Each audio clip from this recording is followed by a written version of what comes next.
오늘 말씀은 사도행전 9장 1절에서 6절의 말씀입니다. 사도행전 1장 9절에서 6절까지의 말씀입니다. 저와 여러분이 교독하도록 하겠습니다. 사울이 주의 제자들에 대하여 여전히 위협과 살기가 등등하여 대제사장에게 가서 다메섹 여러 회당에 가져갈 공물을 정하니 이는 만일 그 도를 따르는 사람을 만나면 남녀를 막론하고 결박하여 예루살렘으로 잡아오려 함이라. 사울이 길을 가다가 다메섹에 가까이 이르더니 호련히 하늘로부터 빛이 그를 둘러 비추는지라. 땅에 엎드려 들으세 소리가 있어 이르시되 사울아 사울아 내가 어찌하여 나를 박해하느냐 하시거늘 대답하되 주여 누구시니까? 이르시되 나는 내가 박해하는 예수라. 같이 읽겠습니다. 너는 일어나 시내로 들어가라. 내가 행할 것을 내게 이를 자가 있느니라 하시니. 아멘. 하나님, 우리가 사도 바울과 같이 주님께 순종하며 주님의 말씀 따라 변화된 삶 살기를 원합니다. 예수를 박해하는 자가 아니라 예수를 위해 사는 삶 되게 하여 주시옵소서. 아멘. 예수 그리스도의 이름으로 기도드립니다. 아멘. 이 사도행전의 전반부는 베드로와 요한이 조금 나오긴 합니다만 주로 이제 베드로죠. 베드로가 나오고 그 다음에 7장에는 계속 우리가 보았다시피 스데반 집사님이 이제 7장에 이제 주된 인물로 나오고요. 그 다음에 8장에는 빌립의 활약, 이렇게 나눠져 있습니다. 이 사도행전이라고는 하긴 하지만, 물론 주된 인물은 사도입니다. 사도 바울, 그 다음에 사도 베드로이긴 하지만, 중간에 집사님들의 역할도 중요합니다. 스데반 집사님, 그 다음에 빌립 집사님, 이런 역할들을 이제 계속해서 보고 있습니다. 마침내 이제 기독교의 이제 기반을 만들었다고 해서 과언이 아닌 이 위대한 사도 바울의 모습을 이제 시작해서 이제 오늘 보고 있는데요. 사도행전 9장부터 이제 사도 바울의 이야기가 계속해서 나오는 것입니다. 신약의 많은 부분을 이제 지금 제가 정확히 기억 안 나는데 13권인가 그렇게 쓴 걸로 알고 있는데 사도 바울이 그만큼 교회에 이제 기독교에 얼마나 큰 영향을, 물론 예수님이 당연히 제일 중요한 사람이죠. 그러니까 인간으로 모았을 때 제가 말씀을 드리는 겁니다. 그러니까 사도 바울의 역할이 작지 않거든요. 사도 바울이 로마서나 이런 내용들을 보면 거의 조직 신학처럼 이제 기독교가 어떤 것인지, 물론 예수님께서 말씀하신 그 바탕 위에 하는 얘기지만, 그러나 사도 바울이 참 지혜가 있고 총명한 자니까, 그전에는 물론 예수를 박해하고 어리석은 자였지만, 오늘 이제 예수님을 만나고 변화됨으로 말미암아 기독교의 기틀을 마련한, 그래서 잘 정리해서 예수님이 누구이신지 이런 것들을 잘 정리해서 이야기하는 거거든요. 로마서 읽어보면 참 세련되게 잘 정리해서 말하고, 죄에 대해서, 예수님은 누구에 대해서 잘 성령님은 누구에 대해서 다 이제 기독교의 전반적인 이야기들을 잘 정리해서 다루고 있거든요. 그래서 우리가 하나님을 믿는 사람이 이렇게 이제 물론 바탕이 되어서 그 지식이 있고 지혜가 있고 총명한 사람이기 때문에 그를 하나님께서 사용하셨지만, 그가 만약에 변화되지 않았다면 그냥 예수님 핍박하는 사람으로 이제 끝나는 것입니다. 거기에 핍박했다 그러고 그냥 끝나는 것이지만, 이렇게 예수님께서 이런 좀 바울에게 나타난 것은 신약에 있어서 좀 특별한 모습을 우리가 봐야 되는 것이죠. 이렇게 사람에게 직접적으로 나타난 경우는 많지 않습니다. 예수님께서 직접적으로 나타나셔가지고, 물론 예수님께서 육신으로 임하신 건 아니시지만 영적으로 성령께서 역사하신 거긴 하지만, 이렇게 강권적으로 특별하게 나타나신 예는 많지가 않죠. 물론 구약에서는 모세를 통하여 이렇게 선지자를 통하여 이렇게 나타나시기는 하시지만 이렇게 신약 시대에 성령께서 따로 강권적으로 이렇게 믿지 아니하는 자, 박해하는 자를 돌이키시려고, 보통 제가 뭐라고 주로 말씀을 드렸냐면, 사람을 보낸다. 사람을 보내서 사람을 통해서, 우리 에디오피아 내시 봤잖아요.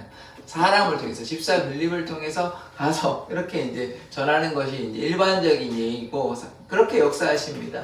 그러나 이렇게 보시면 성령께서 예수의 영이 예수께서 직접적으로 사도 바울을 만나가지고 이렇게 변화되는 모습을 우리가 보는 것입니다. 놀라운 은혜인 것이죠. 이렇게 하나님께서 강권적으로 직접적으로 역사하실 때도 있습니다. 제한적이긴 하고 특별하고 예외적이긴 하나 이렇게 역사하실 때도 있는 것이죠. 1절의 말씀을 보겠습니다. 사울이 주의 제자들에 대하여 여전히 위협과 살기가 등등하여 대제사장에게 가서 이 사울이 이제 나오는 장면이 그 전에 있었거든요. 언제 있었냐면 스데반이 죽을 때. 스데반이 이제 죽기 전에 겉옷을 이제 누가 보관하고 있었냐면 이 사울이 보관하는 이 장면에서 이제 처음 등장합니다. 그래서 이 사울이 어떤 자였습니까? 예수를 핍박하는 자였습니다. 핍박자여 살인, 직접적으로 살인까지는 안 했겠지만 핍박자여 살인자여 해방자였죠. 예수를 믿는 사람들 힘들게 있으니까요. 그렇게 안 좋았던, 그러니까 우리 예수님의 관점으로 보고 제자들의 관점, 사도들의 관점으로 보면 참으로 악한 자입니다. 악하고 어리석고 이 사도 바울은 참 못된 자이죠. 예수님의 그 사랑을 증거하기보다는 메시아에 대해서도 깨닫지 못하고 이 가말리아 문화에 있던 그런 사람에도 불구하고 공부를 많이 했습니다. 그러니까 성경을 몰랐던 게 아니라고요. 그럼 메시아에 대해서 보았을 것 아닙니까? 우리 스테반 집사님 봤잖아요. 스테반 집사님 아모스도 인용하시고 신명기도 인용하시고 여러 말씀을 다 인용하시거든요. 그래서 공부를 이사야서도 인용하시고 그렇게 그러면 마찬가지로 그 가발리아의 문화에서 이분도 이 사도 바울도 성경을 적게 알았다 이렇게 보기는 힘들거든요. 왜냐면 나중에 보면 그 성경이 다 바탕이 돼서 이렇게 얘기를 한단 말이에요. 갑자기 몰랐다가 성경을 공부했다 보기는 힘들고 그 전에도 보았는데 많이 보았지만 깨닫지 못했다. 이렇게 보는 게 더 맞지 않을까요? 그러면 어리석어서 메시아에 대해서 깨닫지 못하고 알지 못하고 오히려 메시아를 직접적으로 죽이는데 동참하지는 않았다 이렇게 볼 수 있습니다. 그러나 그 나중에 예수를 믿는 자들을 박해했으니까 예수를 박해한 것이나 다름이 없죠. 그렇게 어리석었던 그런 사도 이제 이 사울이 변화되어서 예수님의 직접적인 제자로 사도를 칭함을 받고 사도된 바울이 놀라운 역사가 이제 나타나는 것을 우리가 보게 되는 것이죠. 2절 보겠습니다. 다메섹 여러 해당에 가져가 공문을 청하니 이는 만일 그 도를 따르는 사람을 만나면 남녀를 막론하고 결박하여 예루살렘으로 잡아오려 함이라. 남녀를 물어나고 모든 사람을 잡아가지고 잡으려면 뭐가 필요합니까? 문서가 필요한 것이죠. 지금 우리로 얘기하면 구속영장처럼 이렇게 체포영장이든지 구속영장 이런 게 필요하니까 자기 마음대로 할 수는 없잖아요. 나쁜 짓 했다고 해서. 그래서 허락을 받고 대제사장으로부터 이제 공문을 받아서 이렇게 이 사람 잘못하니까 써달라 그래가지고 잡아가지고 받아가지고 이 사람들 남녀를 물어나고 예수를 믿는 사람들을 다 잡아가지고 오게 오게 넘겨서 이렇게 못된 일들을 하게 되는 것입니다. 이래서 예루살렘에 이제 다 데리고 가가지고요. 3절 보시겠습니다. 사울이 길을 가다가 다메섹에 가까이 이르더니 호련히 하늘로부터 빛이 그를 둘러 비추는지라. 이 사울이 이렇게 이제 나쁜 짓을 하고 있는 중에 다메섹에서 놀라운 일이 일어나요. 빛이 너무 환한 빛이 비치니까 지금 사울의 입장에서는 굉장히 당황스럽죠. 그냥 태양 정도의 빛도 우리가 눈부신데 이렇게 보면 좀 눈부시지 않습니까? 환할 때 낮에. 그런데 그것보다 분명히 얼마나 환했는지 얼마나 빛이 강렬했는지를 우리가 모르나 예수 그리스도의 그 영광의 임재 빛이라고 우리가 생각해 본다면 얼마나 이 빛이 환했겠습니까? 그래서 이 빛 가운데 결국 눈이 멀게 되는 것이죠. 그래서 3일 동안 보지 못하는 것이죠. 빛의 그리스도의 임재, 영광의 임재를 지금 경험하고 있는 것입니다. 4절을 보시면 땅에 엎드려져 들음에 소리가 있어 이르시되, 근데 빛만 비추는 것이 아니라 예수님께서 사울에게 말씀하십니다. 사울아 사울아 네가 어찌하여 나를 박해하느냐 하시거늘. 예수님을 박해한 거나 마찬가지라고 말씀을 드렸잖아요. 왜냐하면 예수님을 믿는 자들을 박해하고 있잖아요. 지금 뭐 하려고 했습니까? 잡아가지고 옥에 가두려고 했잖아요. 예수님 믿는 사람들 뭐 잘못했는 게 없고 예수님 믿었다는 죄로. 뭐 그게 죄입니까? 죄가 아니죠. 그런데 바울이 보기에는, 사울이 보기에는 참 잘못했다고 생각하지만 이게 어리석은 거 아닙니까? 예수를 믿는 사람들을 오히려 지지해주고 격려해주고 그것이 하나님의 뜻인데 하나님의 뜻을 깨닫지 못하니까 성경을 읽어도 교회를 나와도 하나님의 뜻대로 순종하지 아니하고 자기 마음대로 자기의 생각대로 이렇게 살아가는 우리 사울의 모습을 봅니다. 이것이 어리석은 사울의 모습이 사울의 모습이기만 하겠습니까? 제가 뭐 주일날 그렇게 우리가 기도해야 된다, 말씀 읽어야 된다, 전도해야 된다 이렇게 하지만 자기의 생각대로 뭐 믿음이 부족할 수 있습니다. 믿음이 연약할 수 있고 저도 뭐 여러 번 말씀드렸지만 저도 제 생각대로 제 마음대로 제 판단대로 그렇게 신앙생활 했었다고요. 그게 뭐 사울의 모습이란 어리석은 사울의 모습이라고 저의 모습이 그러했고 사울의 모습이 그러했고 여러분들의 모습도 이렇게 뭐 교회를 다니긴 하지만 참 안타까운 모습 아닙니까? 하나님께 순종하여야 하는 것이거든요. 어리석음을 십자가의 도가 멸망하는 자에게는 어리석은 것이에요. 그런데 예수 그리스도의 보혈과 능력이 우리에게 능력이 되려면 우리가 뭐 해야 됩니까? 예수 그리스도를 따라가는 자 되어야 하죠. 예수 그리스도를 증거하고 순종할 때 하나님의 역사가 나타나는 것인데 제가 뭐 그분들을 비난하려고 하는 것이 아니라 말씀에 그렇게 우리가 살아가야 하니까 제가 그런 말씀을 안 할 수는 없잖아요. 매일 뭐 그냥 여러분들 매일 행복하셔라. 하나님 사랑하면 이게 이제 어떤 것이냐면 잘못된 것 중에 번영신학이 있거든요. 예수님 안에는 참 평화가 있고 기쁨이 있고 행복이 있지 뭐 십자가는 얘기 안 해요 거기서는. 잘 아시는 뭐 들어보셨는지 모르겠는데 저도 그분을 뭐 좋아하긴 했었지만 뭐 연약한 점이 있거든. 잘못된 부분이 있거든. 십자가를 얘기하지 않아요. 조엘 오스틴이라고 있는데 그분은 잘 되는 것만 얘기해. 잘 되는 거. 예수님 믿으면 뭐 다 잘 되기만 합니까? 고난이 없어요. 지금 그럼 사도 바울은 그리고 또 베드로, 스데반 집사님 뭐 이분들은 뭐 고통이 없었습니까? 심지어 스데반 집사님 순교하셨는데요. 사도들은 다 한 명 빼고는 다 순교했는데요. 뭐 어떻게 말씀하시는 거예요? 예수님 믿었는데 왜 죽어야 됩니까? 설명 못 한다니까요. 그러면 안 된다니까요. 그러니까 제가 말씀드리고자 하는 말은 뭐냐면 예수님 믿으면 복이 있죠. 축복이 있습니다. 고통만 있는 건 아닙니다. 그런데 더 이제 깊은 신앙은 뭐냐면 예수님을 위해서 내 삶을 다 내려놓는 신앙. 이게 뭐 물론 제가 강제할 수는 없고 억지로 그렇게 하라고 말씀드릴 수는 없죠. 그분이 변해야 되는 거죠. 뭐 사울도 예수님을 핍박하던 사람이었잖아요. 근데 그분들이 그러니까 사울도 변화되고 우리가 변화될 때 우리가 깊이 하나님을 사랑함으로 우리의 모든 것을 주님 앞에 내어놓는 것이 참된 신앙이거든요. 그래서 이제 그런 차원에서 이제 제가 그런 말씀을 드리지 않을 수가 없는 것이에요. 날마다 뭐 복가 있고 행복만 있고 기쁨만 있다 이렇게 거짓말을 제가 할 수는 없는 것입니다. 예수님 믿으면 그게 있죠. 그것만 있는 것 아니라는 것을 제가 말씀드리지 아니할 수 없다고. 그러면 뭐 순교했던 이런 사람들 제가 어떻게 얘기할 수 있겠습니까? 그분들은 뭐 저주받은 거예요. 예수님 복음 전하는데 뭐 고통당하고 저주받은 건 아니잖아요. 그게 아니잖아요. 예수님을 사랑하는 그 사람의 그렇게 선택 안 할 수도 있었다니까요. 안 믿으면 그만이라니까요. 그냥 자기 잘 살 수 있다니까요. 그게 아니고 예수님을 자기의 목숨보다 생명보다 사랑했다고. 그러니까 얼마나 그 위대한 삶입니까? 예수님을 위해서 자기의 삶을 내어놓는 게 참 귀하다고요. 그게 누가 뭐 억지로 막 끌고 해가지고 한 게 아니고 자기들이 자발적으로 자원하는 심령이었다고요. 그러니까 이게 얼마나 귀한 신앙입니까? 우리가 거기에까지 이르면 참 좋은 것이거든요. 그러니까 우리의 삶에, 그러니까 세상의 안락과 평안함을 추구하는 삶이 아니라 예수 그리스도를 위해서 이 로마 시민권잖아요. 바울이 뭐가 부족한 거 있으면 그냥 예수 안 믿고도 잘 살 수 있어요. 그런데 아니잖아요.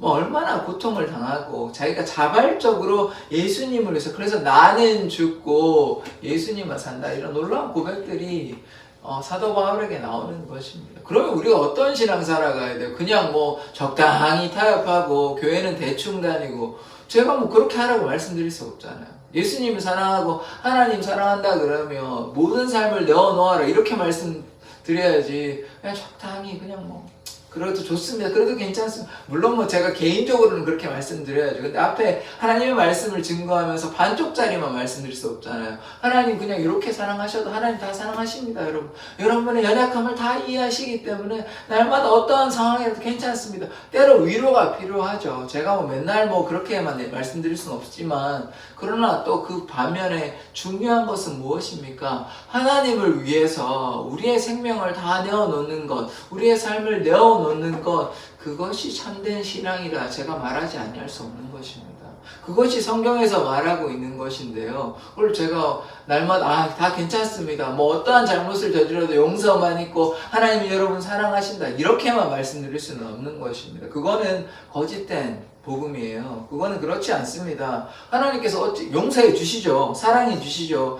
뭐 우리가 잘 되는 거 재앙이 아니라 평안이 맞습니다. 맞는데요. 그 말씀만 있나요? 아니잖아요. 예수님 우리의 삶의 주인이다. 하나님 우리의 삶의 주인이다. 생명의 주인이다. 그 말씀은 왜 전하지 않을 수 없잖아요. 왜 이것만 얘기하냐고. 그러니까 우리가 믿음이 자라야 된다고요. 그리스도의 초보를 벌여라. 장성한 분량에 이르라. 다른 말씀도 많이 있다고요. 그런데 그 말씀은 생각지 아니하고 잘못해도 괜찮고 그냥 이렇게 낙심해도 괜찮고 그냥 그렇게만 계속해서 말할 수는 없는 것입니다. 그거는 우리가 세상과 타협하는 거와 똑같은 거예요. 목사님이 이제 설교자가 설교 가운데서 그런 말씀 안 전하고 그냥 뭐 하나님 사랑하십니다. 이래도 좋고 저래도 좋고 그거는 그냥 성도들의 입맛에 맞기 위해서 그냥 그들의 필요를 채워주는 것밖에 더 되는 것입니다. 그거는 제가 좀 보기엔 거짓 복음입니다.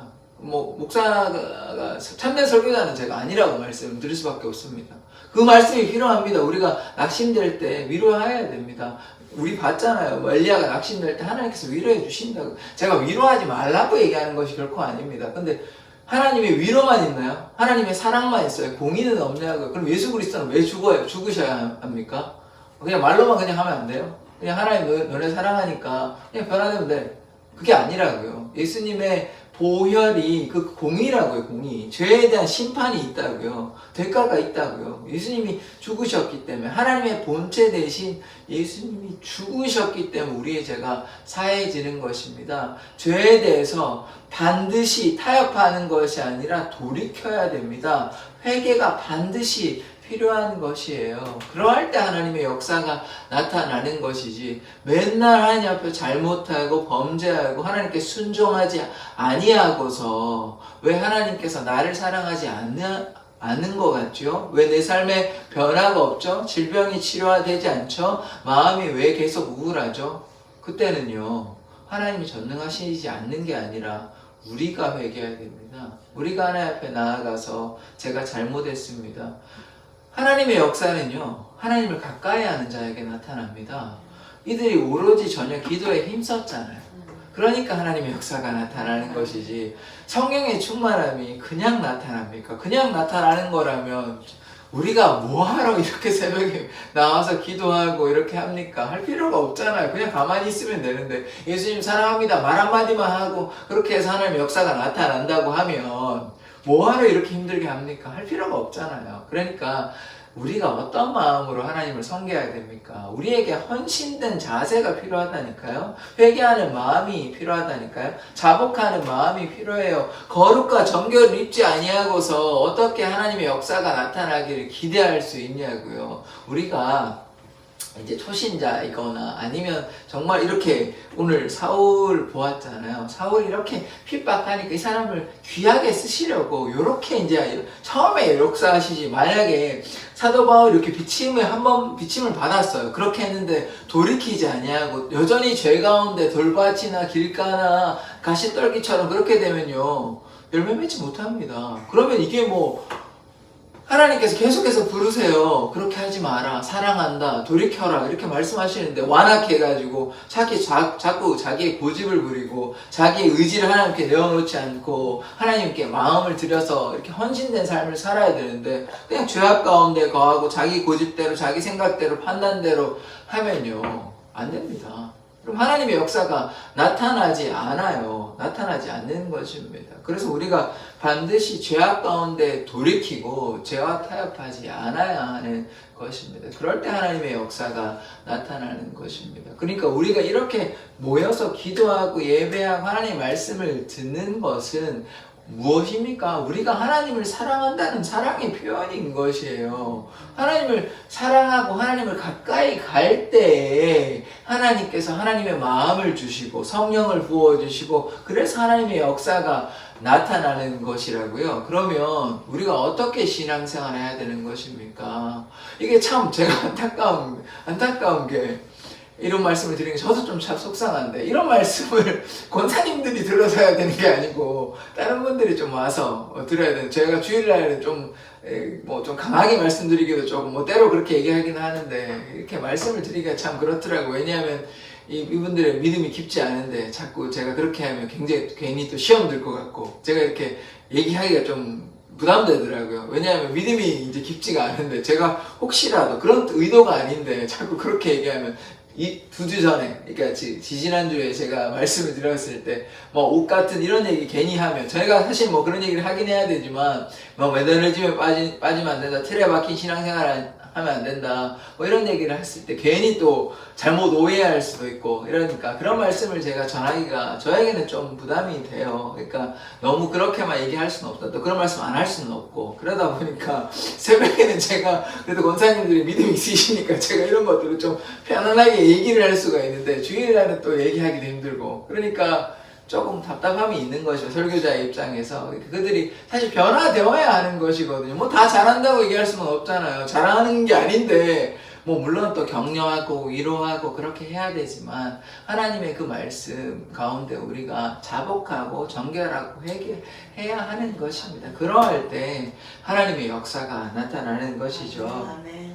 자, 5절의 말씀을 보시겠습니다. 대답하되 주여 누구시니까 이르시되 나는 내가 박해하는 예수라. 예수님께서 오죽 답답하시면 물론 답답하셔서만 그런 건 아닙니다. 우리가 이미 알고 있잖아요. 이 사도 바울이 얼마나 대단한 인물이라는 거. 그러니까 사도 바울이 사울이 이렇게 변화가 돼가지고 이제 사도 바울이 되어서 얼마나 귀한 역사들을 합니까? 하나님께 전심으로 전력으로 자기 생명을 내어놓고 그렇게 사역 감당하거든요. 그러니까 이 열심은 있는 사람입니다. 이게 잘못된 열심이긴 하지만 그런데 이게 방향이 잘못된 길로 가던 거를 예수님께로 가니까 죽기 살기로 하는 것입니다. 죽어도 예수를 위해 살고 살아도 예수를 위해 살고 그러니까 이 바울의 삶이 우리의 삶이 되어야 되는 것이라고요. 사도 바울은 귀하신 분이고 대단하신 분이니까 그분은 그렇고 우리는 이제 마음대로 할래가 아니라 이 좋은 모델이잖아요. 그러면 그분들 이런 신앙의 모델을 따라서 우리가 따라가야 하는 것이죠.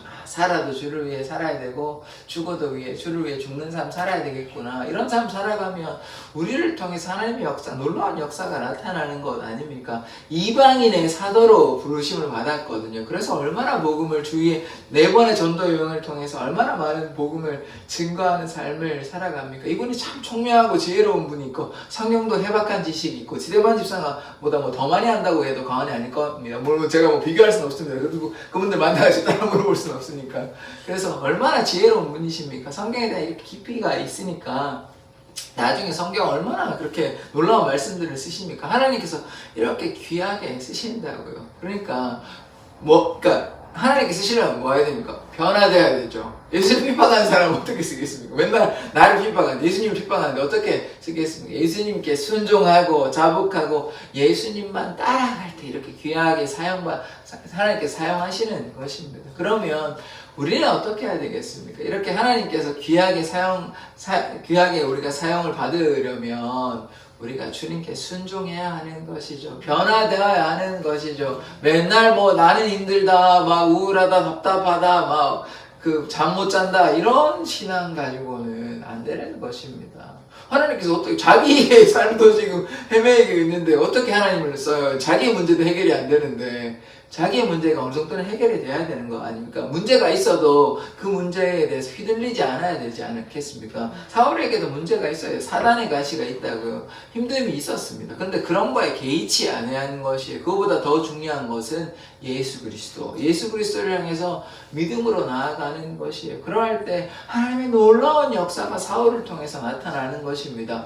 마찬가지로 우리도 하나님께 순종하면 우리를 통해서 전도의 역사, 하나님의 사랑의 놀라운 역사가 나타나는 것입니다. 우리가 그래서 하나님께 간절히 기도하고 하나님께서 우리 가운데 역사해 달라고, 성령의 충만함을 달라고 그렇게 하나님께 간구하면 하나님께서 우리를 사용하십니다. 우리를 내버려 두시지 아니하고 우리를 통해서 하나님의 기적의 역사가, 치유의 역사가 나타나는 것입니다. 6절 보시겠습니다. 너는 일어나 시내로 들어가라. 내가 행할 것을 내게 이를 자가 있느니라 하시니. 이거 이제 내일 보려고 하는데 아나니아를 만나는 것이죠. 그래서 아나니아를 통해서 사울을 구하여 주십니다. 이 장면이 이제 끝이 나는 것이 아니라, 그래서 아나니아가 이렇게 기도함으로, 이제 안수함으로 사울의 이제 눈에 비늘이 없어지고 이제 보게 되고, 그래서 사울이 이제 3년 동안 이제 트레이닝도 받고, 그렇게 해서 위대한 사도 바울로 그렇게 삶을 살아가게 되는 것이죠.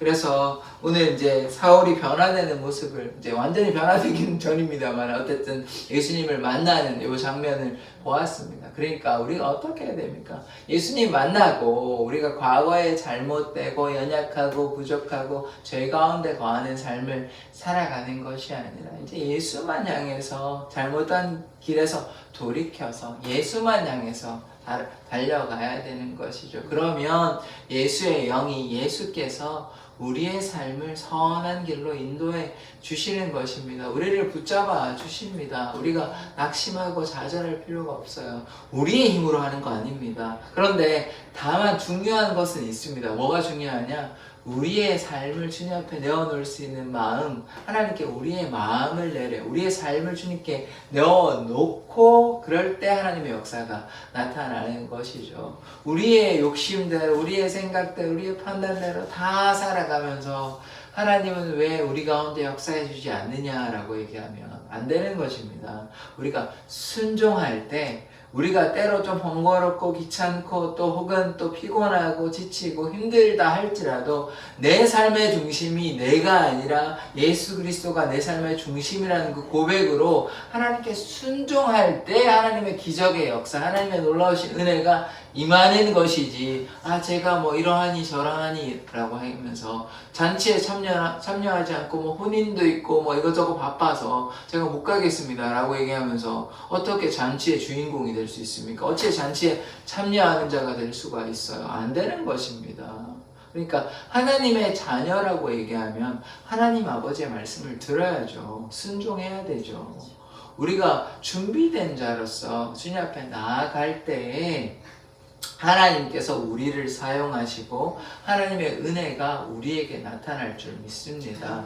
하나님이 살아계시고 하나님은 전능하시고 하나님은 우리에게 구원 베푸시고 복을 베풀어 주시기를 원하시는데 제일 중요한 전제 조건이 있죠.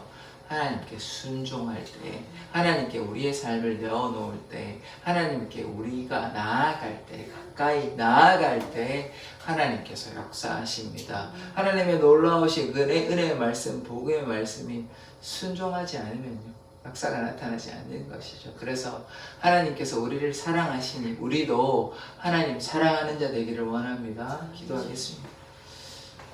하나님, 오늘 사울이 예수님을 만나는 장면을 보았습니다. 우리는 예수님을 박해하는 자는 아닙니까?